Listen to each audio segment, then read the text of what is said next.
Hello अस्सलाम वालेकुम दोस्तों। आज मेरी एक्सेल की 11वीं क्लास है और इसमें मैं आप सबको खुशामदीद कहता हूँ। सबसे पहले मैं आपको बताता चलूँ, इस क्लास में हम इफ़ का फार्मूला सीखेंगे। इफ़ का फार्मूला सीखने के लिए हम सबसे पहले एक्सेल ओपन करते हैं और उसमें हम डाटा तैयार करते हैं ताकि हम उसके ऊपर इम्प्लीमेंट कर सकें। सबसे पहले मैंने आपके सामने ये जो डाटा लिखा हुआ है, इसमें सबसे पहले आता है टोटल। यानी कि मैं ये डाटा बनाने की कोशिश कर रहा हूँ कि अगर मेरे पास कुछ मेरी मिसाल के तौर पर इंस्टॉलमेंट्स की दुकान है, शॉप है, तो मैं इंस्टॉलमेंट्स में यहाँ पे इनकी इंस्टॉलमेंट्स लिखूँगा, टोटल के इन्होंने कितने पैसे देने हैं। और 3 मंथ की इंस्टॉलमेंट्स होगी, जिसमें से कोई फर्स्ट मंथ की पे कर चुका होगा, कोई सेकंड मंथ की, कोई थर्ड, कोई तीनों मंथ्स की पे कर चुका होगा, तो उसका क्रेडिट कितना होगा, ज़ीरो होगा।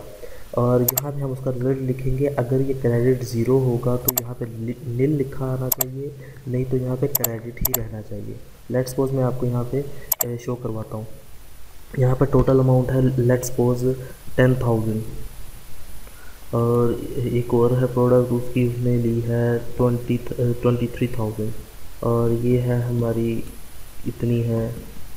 ये कुछ प्रोडक्ट्स हैं जिनको हमें इंस्टॉलमेंट्स पे देना है। यहाँ पर हमारे पास, मैं यहाँ पे लेता हूँ कस्टमर, और यहाँ पर मैं लिख देता हूँ प्रोडक्ट। ठीक है, कस्टमर आया मिसाल तौर पे नदीम, सलीम, काशिफ, अली, उमैर। लेट्स सपोज ये हमारे पास कस्टमर्स आए। नदीम ने प्रोडक्ट ली, कंप्यूटर, इसने लैपटॉप, इसने एंड उमैर ने भी मोबाइल। देन ये हमने थोड़ा सा खूबसूरत बनाने के लिए मैंने ये कस्टमर प्रोडक्ट्स वगैरह लिख लिए। यहाँ पे इसको मैं थोड़ा सा बोल्ड कर देता हूँ। इसके बाद मैं यहाँ पर चाहता हूँ कि जैसे ही मैं मंथ 1 के अंदर कोई डाटा कुछ पेमेंट्स लिखूँ कि जो कस्टमर आया उसने पेमेंट की, और नेक्स्ट मंथ की जो पेमेंट की, थर्ड मंथ की जो पेमेंट की, वो इसमें से माइनस होकर मेरे पास क्रेडिट में आना शुरू हो जाए। तो उसके लिए मैं फार्मूला क्या लगाऊंगा, सिंपल माइनस का फार्मूला, ये मैं आपको बताता चलूँ। इज़ इक्वल, सबसे पहले तो मैं यहाँ पर कहूँगा उसे कि जो ये वाली वैल्यू है, मेन वैल्यू, इसमें से माइनस कर दो फर्स्ट मंथ, माइनस कर दो सेकंड मंथ, माइनस कर दो third month, and then enter. तो यहाँ पर 10,000 का 10,000 ही आएगा, क्योंकि अभी 1 मंथ में भी कोई पेमेंट नहीं हुई। सारे का सारा अभी क्रेडिट में पड़ा हुआ है, सारे का सारा अभी क्रेडिट के अंदर ही पड़ा हुआ है। जैसे ही कोई फर्स्ट मंथ में आएगा, मुझे 2,500 रुपये अगर कोई पेमेंट कर जाता है, तो पीछे कितना बच गया इसका, 7,500 रुपये। तो अगर दूसरे मंथ इसकी 5,000 रुपये इंस्टॉलमेंट दे गया वो, तो हमारे पास कितना रह गया, 2,500 रुपये। और तीसरे मंथ अगर कोई फिर 2,500 रुपये पूरा कर गया इंस्टॉलमेंट दे गया, तो हमारे पास कितना क्रेडिट बचा, ज़ीरो। तो सो ये हमारा फार्मूला है मेन। अब इसके बाद मैं यहाँ पर एक और इफ़ का फार्मूला अप्लाई करूँगा। इफ़ का फार्मूला मैं इसलिए अप्लाई करूँगा कि ताकि मुझे पता चल जाए किस लोगों ने मुझे पेमेंट कर दी है, किन्होंने नहीं की।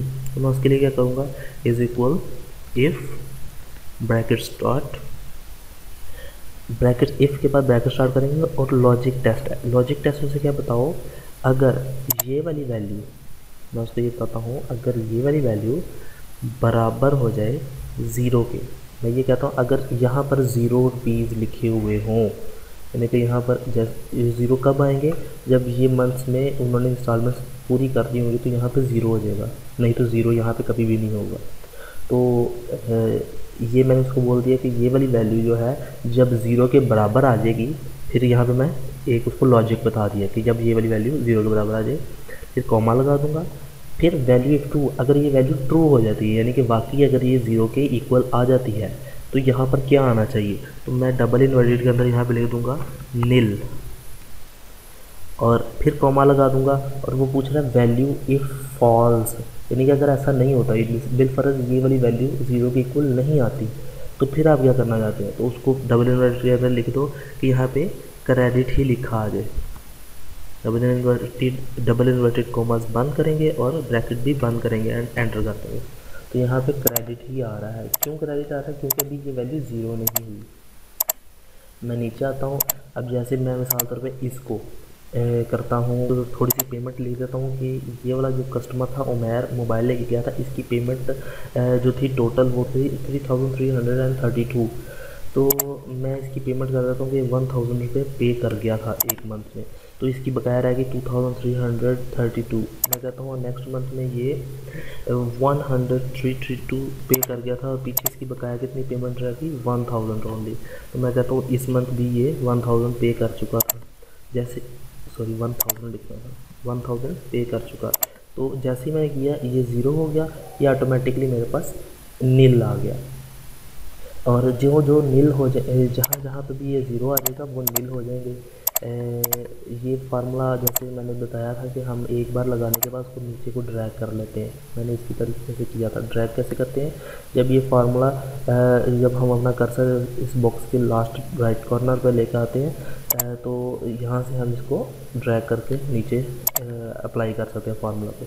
यहाँ पर भी अगर इसने मंथ में 10,000 दे दिए होंगे और इसने फिर 10,000 दे दिए होंगे नेक्स्ट मंथ में भी, और इसका बकाया 3000 रह गया होगा, तो 3000 देगा तो यहाँ पर नील आ जाएगा।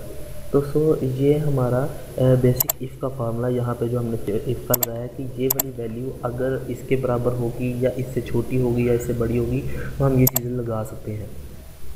अब इसको थोड़ा सा और मैं खूबसूरत बनाने के लिए तो मैं हमने ये अपनी फर्स्ट सेकंड क्लास के अंदर कंडीशनल फॉर्मेटिंग्स पढ़ा था, इसमें आऊँगा और यहाँ से मैं हाईलाइट सेल रूल्स में जाकर यहाँ पर टेक्स्ट कंटेंट्स पे आऊँगा। यहाँ पे मैं लिख देता हूँ क्रेडिट लिखा। मैं तो कहता हूँ जहाँ जहाँ पे क्रेडिट हो वो रेड में रहे। ये देखो, ये जहाँ जहाँ भी क्रेडिट है वो रेड में है, और इसी के अंदर मैं फिर अप्लाई कर देता हूँ एक और फार्मूला। फिर इसी टेक्स्ट रूल के अंदर आके मैं इधर आके लिख देता हूँ नील अगर हो तो वो किस में आ जाए, ग्रीन कलर में। ओके ठीक है। जैसे ही अब मैं इसके अंदर इसको भी नील करूँगा ना, 5000 इसने पे किया, नेक्स्ट मंथ में भी इसने 5000 पे कर दिया, इसको थर्ड मंथ में जाने की ज़रूरत ही नहीं पड़ी। तो यहाँ पर जैसे ही ज़ीरो हुआ ये ग्रीन में नील आ गया मेरे पास। तो ये हमारा इफ़ का फार्मूला था। इफ़ के साथ मैंने आपको थोड़ा सा प्लस माइनस को भी गाइड कर दिया और साथ में कंडीशनल फॉर्मेटिंग को भी इसके अंदर क्लियर कर दिया। इसके अलावा हम इफ़ का फार्मूला सिर्फ इसी काम के लिए इस्तेमाल नहीं करते, हम इफ़ के लिए हम मिसाल, मैं एक और इफ़ को समझाने के लिए एक और मिसाल देता हूँ।